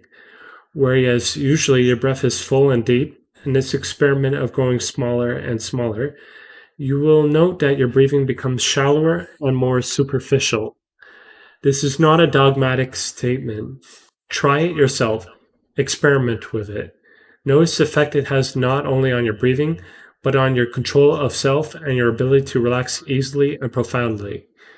When you have shrunk so completely that further thought of shrinking is impossible, try to conjure up in your mind a memory of yourself at the beach, for instance. It is summer, and you are lying prostrate on the beach. Your eyes are closed tight, your arms and legs flung out. You are relaxed. You suddenly experience the sensation of falling. The earth is whirling downwards in space, and you are whirling and falling with it. Now, can you recall the distinct sense of falling downwards and backwards from the head, as it were? Conjure up this recollection, and, like this memory, try to feel that you, this minute speck, this point, are falling in infinite space. It will give you a sense of untrammeled and undreamed of freedom. Throughout this experiment, be self-collected and note what effect it has upon your breathing. It will change regularly and inevitably with each chain of thoughts and images that flit before your mind. When you feel you can fall no more, you will come to rest spontaneously. Imagine you have found your own center somewhere in space. To this center converge all the forces of the universe, light rays, cosmic rays, and whatever other rays of force and light that you can conceive of. You are a small point centered somewhere in the emptiness of space, and focused upon you is the whole universe. Feel how you, the tiny speck, become invaded by energy and power and light from without. It permeates you through and through. Continue this process until you feel the impact of energy upon you with a fructifying effect causing you to grow. Slowly, you grow larger and larger. Soon you reach your normal size. Stop for a moment to observe the effect of these visualizations upon your breathing. The rate of inspiration is rapid and very full, as though the attempt mentally to grow large had an exhilarating effect upon the emotional mechanisms of your breathing process. Observe also your own reactions as to alertness and intellectual clarity. You feel extraordinarily vital, as though an unlimited supply of energy had somehow become available. The entire body is throbbing and tingling with power. Besides this, the mind itself is still and quiet and crystal clear, as though it felt no problem could be too large or complex or difficult for you to solve. Are these results worthwhile? Personally, I think so. I believe you will too, after you have acquired some experience. You will come to feel, as I and many others have come to feel, that in knowing this technique, the whole tenor of life has been altered and changed very much for the better. It will become infinitely easier to express what you are. The mask of self deception that firmly encases one drops away, and the real personality, free from the dross of fantasy and gross limitation, is there for all to see. One very intuitive psychological exponent has said that the entire object of psychoanalysis and analytical psychology was to confront the individual with himself and enable him to see and to accept himself as he actually is without any fond illusions and fantasies. By means of a prolonged analysis of one's past history and its relations with his family, and an examination of present day reactions to any and every circumstance and event that arises, he is rid of the false mask that blinds him to himself, eliminating the shell of fantasy in which he is confined.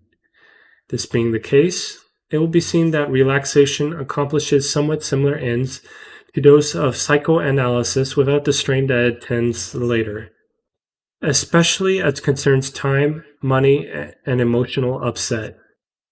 This is an interlude only. We are dealing with the experiment of enlarging oneself in the imagination and watching the reaction subsequently upon the personality. Having reverted to normal size, once more conceive yourself in the same situation as did Alice, who was lost in the perplexing and bewildering events of the Wonderland. Once she became too small, but began growing large again when she ate some cake. Imagine yourself, too, growing larger and larger, whereas before you shrink to an infinitesimal size, you are now expanding to almost infinite dimensions. So extensive have you become that all space is filled. Imagine that all the heavenly bodies, the entire totality of stars, suns, and planets, are so many specks within your body. Include them all in the same way as the minute cells make up the organs and limbs and other tissue of your body. Again, notice what result this notion has upon your breathing. Your breathing is extraordinarily well rounded and full. If at any time in your life you ever complained of inferiority or lack of poise, of emotional imbalance or irrational fears, these defects of personality gradually vanish from your character entirely. Your emotions and mental faculties are being developed and relaxed by the practice of these exercises. As a result, a new poise and dignity grow on you. Your health, too, undergoes a general improvement. Neurasthenia What chance has nerve exhaustion of surviving such a mode of discipline? A host of minor ills disappear in the face of this dynamic charging of the human frame. Why do I constantly enjoin you to watch your breathing? Because you take in oxygen when you breathe. Oxygen is life, and it promotes life. If you breathe with but one half or less of your full lung capacity, how can you be well or dynamic? How can you be yourself?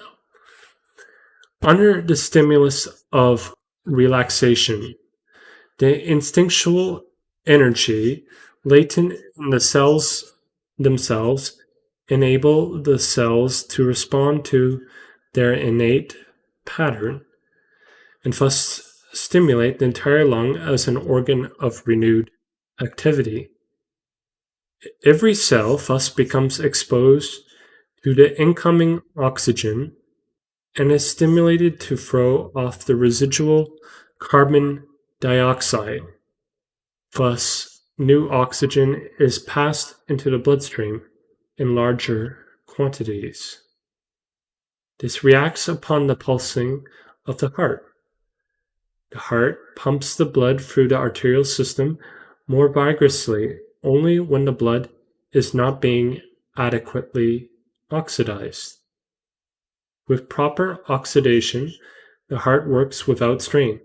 It automatically relaxes. A similar effect is exerted on the muscular walls of the arteries and veins and other blood vessels. Since the blood carrying oxygen goes to every part of the body, no matter how remote, we can see that this relaxation mechanism produces an indirect effect upon the most distant cell and upon the farthest nerve and body tissue. That is why I ask that you watch how you inhale and exhale. Your lungs respond at once to the subtle changes that occur within your mind. The lungs affect your entire body by reflex action.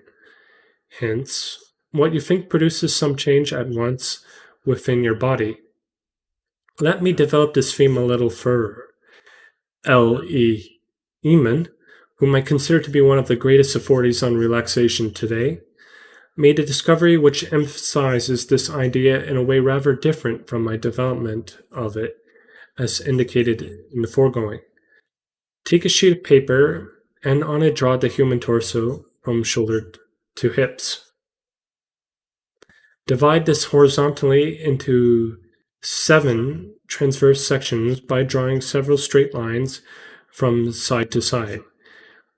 Between the lines in each space, write the colors of the solar spectrum: red, orange, yellow, green, blue, indigo, violet. This is your basis for further experimental work. First, relax as before. Be sure you are conscious of and relaxed of every conceivable tension. Relaxation obtained. Visualize the color red. Visualizing a fire wagon or a field of poppies in bright sunlight, or a length of flaming red silk may help you in this process. Stare at the picture you conjure up for several seconds. Notice the almost immediate effect this has on your breathing. Your breathing is rapid. It is high. The so-called clavicular breathing. Consult your diagram of the torso. You find the color red occupying the highest transverse section. It corresponds to the area of the chest where the greatest motion takes place when red is visualized. Drop the whole series of pictures. Wait for a few seconds. Heave a sigh or two. Then imagine the color blue, a length of blue silk, the color of the sky on a summer's day, a bed of blue flowers, or anything that is blue in color. Hold the image for a while, afterwards transferring your attention to the movement of your lungs. Instead of being rapid and clavicular, it tends to be deeper and much slower. The lower the color in the spectrum chart, the lower down is your breathing when you visualize the color. Visualize all the colors of the solar spectrum. You will discover that which Eamon discovered, that these colors affect your breathing according to their place on the spectrum chart you have drawn. Why this is, I don't know. One could invent many explanations, all equally valid. This is neither the time nor the place for speculation about this. We are concerned only with the fundamental observation. By thinking a certain specific thought, a specific reaction is induced in lung action. Your entire metabolic process, consequently, is susceptible to physical and chemical changes brought about by your mental processes. This is a most important discovery. If you imagine yourself listening to the booming of a bass drum or to distant church bells, your breathing is low. The sound of a violin or a fife, on the other hand, causes you immediately to breathe rapidly and very high up in the chest. Visualize shapes and note how the image of a circle affects you opposed to a square or a triangle or a rectangle. Note also the effects of different tastes such as acid, sweet, sour, and salt. These produce totally different reactions. If they are willing, try this idea on your family, your friends, acquaintances. In fact, try it on all the people you know. At first, do not tell them the theory or what they may expect. For when changes occur in their breathing, their usual retort is suggestion. When this means, I confess I do not know, it is too glib and irresponsible an answer. Those who use it are ignorant of both the significance of suggestion and the method they are trying to criticize. Only when you have produced the results expected should you acquaint them with the facts. They will be just as puzzled as you are about the whole matter. The phenomenon itself is far more important than any explanation of it might be. Your object is to make use of it and employ it to your own ends. The fact that pictures of color, of sound, and of shape are able to produce an effect upon your breathing has far-reaching results which become evident to anyone after a little exploration in this field of relaxation. One more set of relaxation exercises remains to be explained. Then I will burden you no more. I regard this last set of exercises as very important and its results as most effectual. I assume that you have just now finished the first phase of the technique and are at this moment thoroughly relaxed and ready for the next step. Your ankles are crossed and your hands are resting easily upon the abdomen with fingers interlaced.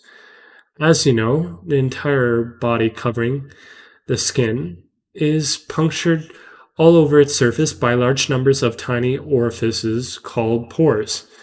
These pores serve many physiological purposes. While relaxing, think of these pores not as minute openings, but as large holes that are wide open. It will be easy to imagine this if you are mentally cover the skin in small areas. For example, think of the skin on your face, of the skin on your cheeks. Picture clearly and vividly the small pores stretching and stretching until they gape. If your visualization is good, you get a distinct stretching sensation of the skin. The mechanism involved seems to be that the motor nerves convey electrical impulses from the brain to the muscles, the skin of the face, to which they respond. Extend the field of your operation to the forehead, the scalp, and all of the head and neck. Be certain that you feel the queer, little prickling sensations which mark the opening of the orifices of the pores. Before proceeding, do not hurry. It is better to complete a whole process in a small area than to rush experiment over the entire body in a haphazard and careless manner. Continue similarly with the skin of the chest and the abdomen, with the skin of the back, the thighs, and the legs.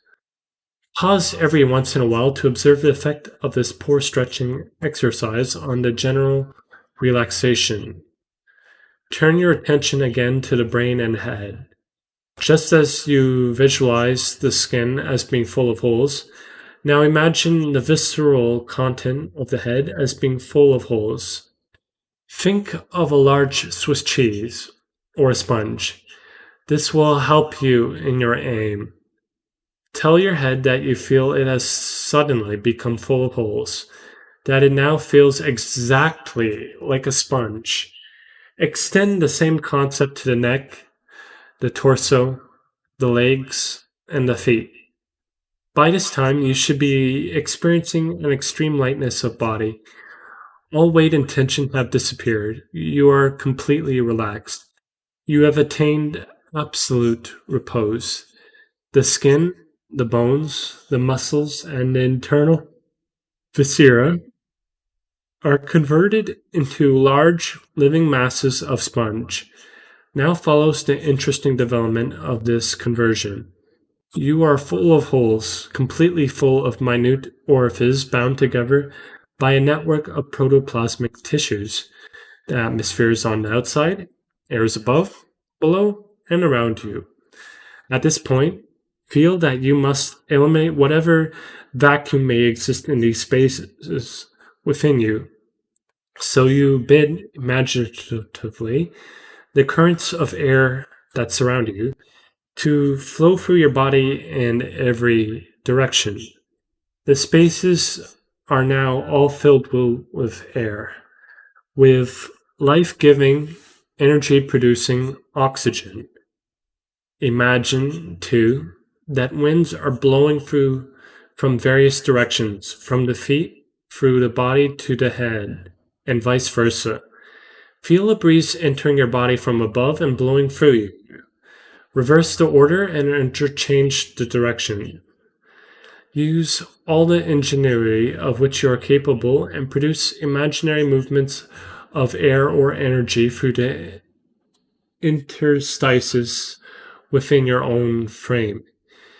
Take an inspiration of your lungs and imagine you are inhaling not only through your nose, but also through the enlarged orifices in the soles of your feet. The air rushes through them all the way up to your thighs and abdomen into your chest. Exhale in a reverse manner. Inhale air through the crown of your head, through the small of your back. Fantastic? Of course it is. I would be the last to deny it. I do not mean to imply that the process actually takes place. What I do definitely assert, however, is that somehow, for various obscure reasons, a distinct relaxation of body tissues takes place through these imaginative efforts, and a circulation of different biological energies is set in motion. A sense of freedom, of lightness, a clarity of insight, and an extraordinary vitality develops from these lessons in relaxation and is unlike anything you may have experienced in all your life. The directions are not difficult. It is easy to relax in this way. The results that accrue to you are inestimable. You relax the body, the benefits extend to the mind. You develop the ability to relax physically as well as to relax emotionally, as is noted in your relaxed attitude towards the events of life. All the tensions that existed in your mind regarding people, experiences, and life generally are overcome. Slowly, you learn how to let life itself work upon you. If only you let it, it will transform you and bless you. If only you give it half a chance, nature will alchemically transmute you. Whereas before, life only hardened and hurt you. You will learn not to fix your mind into a rigid, unyielding mold that will be in dire conflict with the changing, fluctuating world without. Rather, you will learn to sit loose to life, as a brilliant psychologist expressed it. By so doing, you discover a new world of happiness open up to you. You discover also a thing of surpassing interest, yourself. What a discovery! You are yourself once more. You are now a traveler on the high road of noble adventure. With an indescribable serenity and peace, you discover the world anew.